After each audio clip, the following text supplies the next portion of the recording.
اور اس کا لباس برف سا تھا، اور اس کے سر کے بال خالص اون کی مانند تھے۔ اس کا تخت آگ کے شعلے کی مانند تھا، اور اس کے پہیے جلتی آگ کی مانند تھے۔ اس کے حضور سے ایک آتشی دریا جاری تھا۔ ہزاروں ہزار اس کی خدمت میں حاضر تھے، اور لاکھوں لاکھ اس کے حضور کھڑے تھے۔ عدالت ہو رہی تھی اور کتابیں کھلی تھیں۔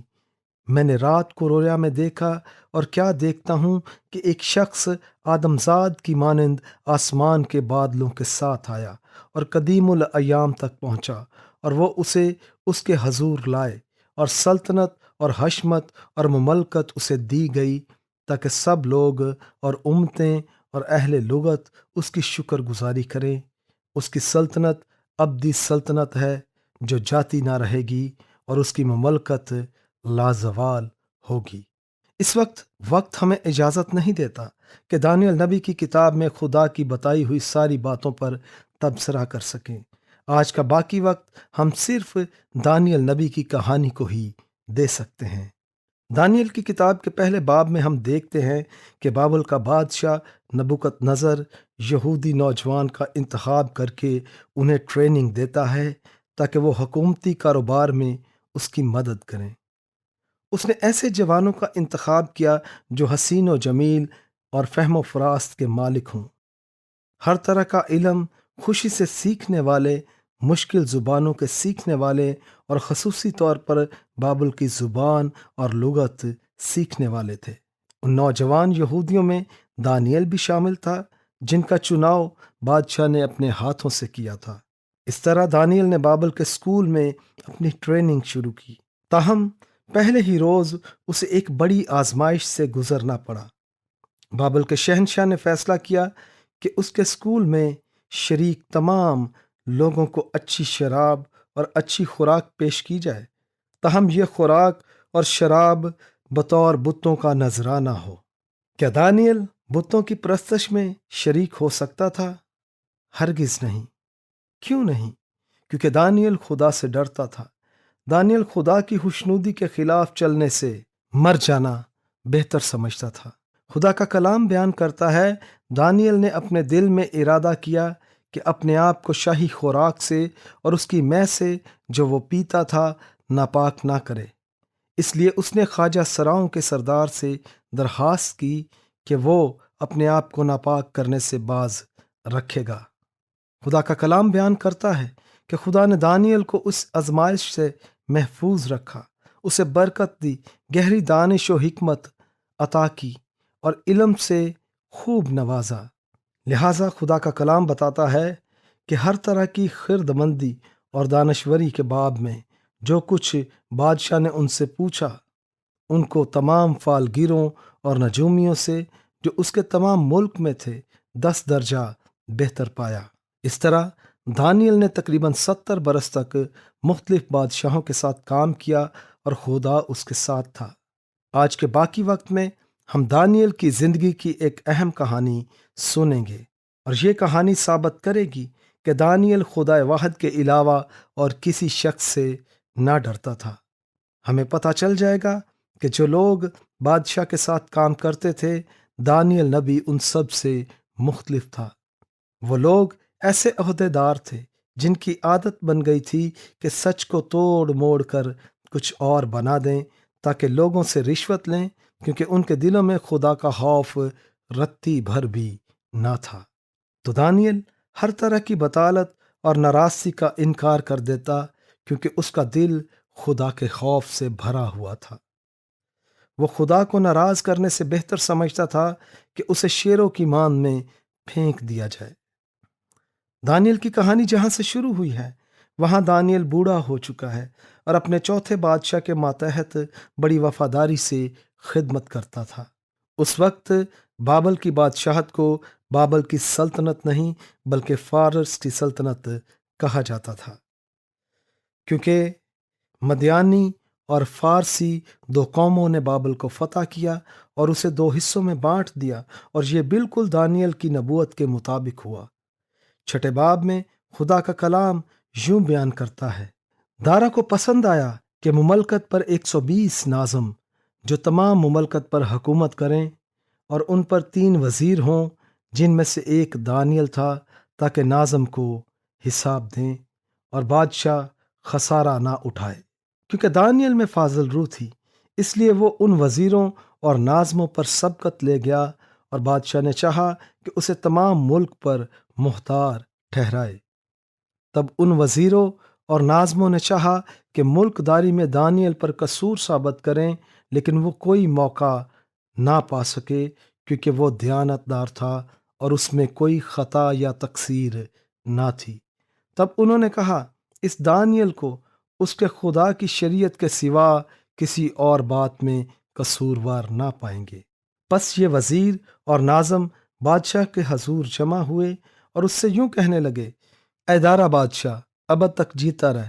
مملکت کے تمام وزیروں اور حاکموں اور ناظموں اور مشیروں اور سرداروں نے باہم مشورت کی ہے کہ ایک آئین مقرر کریں اور ایک امتناعی فرمان جاری کریں، تاکہ اے بادشاہ 30 روز تک جو کوئی تیرے سوا کسی معبود یا آدمی سے کوئی درخواست کرے، شیروں کی ماند میں ڈالا جائے گا۔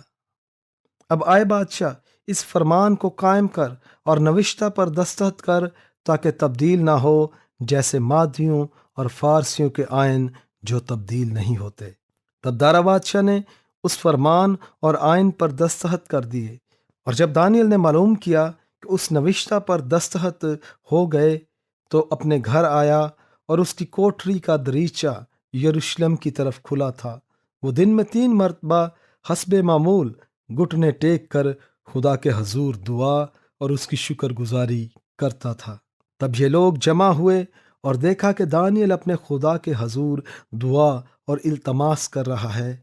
پس انہوں نے بادشاہ کے پاس آ کر اس کے فرمان کا یوں ذکر کیا، اے بادشاہ، کیا تو نے اس فرمان پر دستخط نہیں کیے کہ 30 روز تک جو کوئی تیرے سوا کسی معبود یا آدمی سے کوئی درخواست کرے، شیروں کی ماند میں ڈالا جائے گا؟ بادشاہ نے جواب دیا کہ مادیوں اور فارسیوں کے لا تبدیل آئین کے مطابق یہ بات سچ ہے۔ تب انہوں نے بادشاہ کے حضور عرض کی کہ اے بادشاہ، یہ دانیل جو یہودا کے اسیروں میں سے ہے، نہ تیری پرواہ کرتا ہے، نہ اس امتناعی فرمان کو جس پر تو نے دستخط کیے خاطر میں لاتا ہے، بلکہ ہر روز 3 بار دعا کرتا ہے۔ جب بادشاہ نے یہ باتیں سنی تو نہایت رنجیدہ ہوا، اور اس نے دل میں چاہا کہ دانیل کو چھڑائے، اور سورج ڈوبنے تک اس کے چھڑانے میں کوشش کرتا رہا۔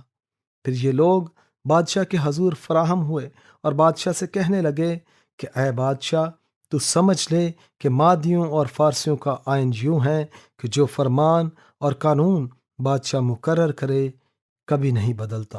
تب بادشاہ نے حکم دیا اور وہ دانیل کو لائے اور شیروں کی ماند میں ڈال دیا۔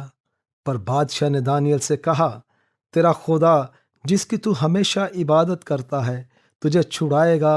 اور ایک پتھر لا کر شیروں کی ماند کے منہ پر رکھ دیا گیا، اور بادشاہ نے اپنی اور اپنے امیروں کی مہر اس پر کر دی، تاکہ وہ بات جو دانیل کے حق میں ٹھہرائی گئی تھی تبدیل نہ ہو۔ تب بادشاہ اپنے قصر میں گیا، اور اس نے ساری رات فاقہ کیا، اور موسیقی کے ساز اس کے سامنے نہ لائے، اور اس کی نیند جاتی رہی۔ اور بادشاہ صبح بہت سویرے اٹھا اور جلدی سے شیروں کی ماند کی طرف چلا، اور جب ماند پر پہنچا تو غمناک آواز سے دانیل کو پکارا۔ بادشاہ نے دانیل کو خطاب کر کے کہا، اے دانیل، زندہ خدا کے بندے، کیا تیرا خدا جس کی تو ہمیشہ عبادت کرتا ہے قادر ہوا کہ تجھے شیروں سے چھڑائے؟ دانیل نے بادشاہ سے کہا، اے بادشاہ، ابد تک جیتا رہ۔ میرے خدا نے اپنے فرشتے کو بھیجا اور شیروں کے منہ بند کر دیے، اور انہوں نے مجھے کچھ ضرر نہیں پہنچایا، کیونکہ میں اس کے حضور بے گناہ ثابت ہوا، اور تیرے حضور بھی، اے بادشاہ، میں نے کوئی خطا نہیں کی۔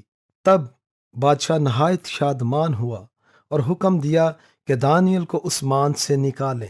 تب دانیل اس ماند سے نکالا گیا، اور معلوم ہوا کہ اسے کچھ ضرر نہیں پہنچا، کیونکہ اس نے اپنے خدا پر توکل کیا۔ اور بادشاہ نے حکم دیا، اور وہ ان شخصوں کو جنہوں نے دانیل کی شکایت کی تھی لائے اور ان کے بچوں اور بیویوں سمیت ان کو شیروں کی ماند میں ڈال دیا، اور شیر ان پر غالب آئے، اور اس سے پیشتر کہ وہ ماند کی تہ تک پہنچے، شیروں نے ان کی سب ہڈیاں توڑ ڈالی۔ تب دارا بادشاہ نے ان سب لوگوں اور قوموں اور اہل لغت کو جو روئے زمین پر بستے تھے لکھا، تمہاری سلامتی فراواں ہو۔ میں یہ فرمان جاری کرتا ہوں کہ میری مملکت کے ہر صوبے کے لوگ دانیل کے خدا کے حضور ترساں اور لرزاں ہوں، کیونکہ وہی زندہ خدا ہے اور ہمیشہ قائم ہے، اور اس کی سلطنت لازوال ہے، اور اس کی مملکت ابد تک رہے گی۔ وہی چھڑاتا اور بچاتا، اور آسمان اور زمین میں وہی نشان اور عجائب دکھاتا ہے۔ اسی نے دانیل کو شیروں کے پنجوں سے چھڑایا ہے۔ آپ نے سنا کہ جب خدا نے دانیل کو شیروں سے بچایا تو غیر یہودی بادشاہ نے کیا کہا؟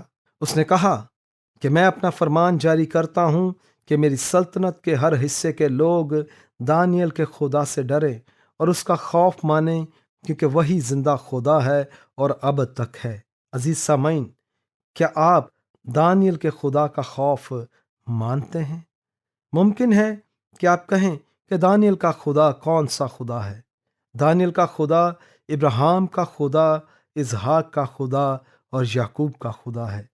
دانیل کا خدا وہی خدا ہے جو نبیوں کا خدا ہے، یعنی موسیٰ کا خدا اور داؤد کا خدا۔ دانیل کا خدا وہی خدا ہے جس نے ہمیں اپنا کلام دیا۔ یہ وہی خدا ہے جس نے وعدہ کیا کہ وہ دنیا بھر کے گنہگاروں کو ان کے گناہوں سے چھڑانے کے لیے دنیا کے اندر ایک نجات دہندہ بھیجے گا۔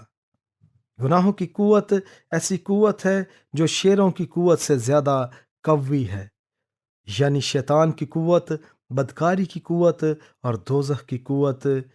دانیل کا خدا واحد، سچا اور زندہ خدا ہے۔ کیا آپ دانیل کے خدا سے ڈرتے ہیں؟ یا کیا آپ اپنے بزرگوں اور ان کی روایتوں سے ڈرتے ہیں، یا درویشوں اور ان کی مانگ سے ڈرتے ہیں؟ ہم آپ سے جو پوچھ رہے ہیں وہ یہ ہے کہ کیا آپ خدا سے ڈرتے ہیں؟ کیا آپ خدائے قدوس کی خوشنودی چاہتے ہیں اور اس کے کلام پر عمل کرتے ہیں؟ دانیل خدا سے ڈرتا ہے۔ یہی وجہ تھی کہ وہ کسی انسان سے نہیں ڈرتا تھا۔ دانیل نے شیروں کی مان میں رات گزارنا بہتر جانا، بجائے اس کے کہ وہ خداوند اپنے خدا کو ناراض کرتا۔ تو آپ کی کیا حالت ہے؟ کیا آپ خدا سے ڈرتے ہیں؟ کیا آپ دانیل کی طرح خدا سے ڈرتے ہیں؟ کہ آپ ناراضی اور بدکاری سے اسی طرح دور رہتے ہیں جیسے دانیل رہتا تھا؟ کیا آپ دانیل کی طرح خدا کے کلام پر عمل کرتے ہیں، یا آپ اکثر نسل آدم کی طرح سچائی کو بگاڑتے، پیسے سے پیار کرتے اور خدا کے کلام پر عمل نہیں کرتے؟ کیا آپ خدا سے ڈرتے ہیں؟ پروگرام سننے کے لیے آپ کا شکریہ۔ اگلے پروگرام میں ہم دانیل نبی کے بعد آنے والے نبی یعنی زکریا نبی کی نبوت کی حیران کرنے والی باتیں سنیں گے۔ خدا آپ کو برکت دے، کیونکہ آپ پاک کلام کی اس سچائی پر غور و خوض کرتے ہیں کہ انسان کا ڈر پھندا ہے، لیکن جو کوئی خداوند پر توکل کرتا ہے محفوظ رہے گا۔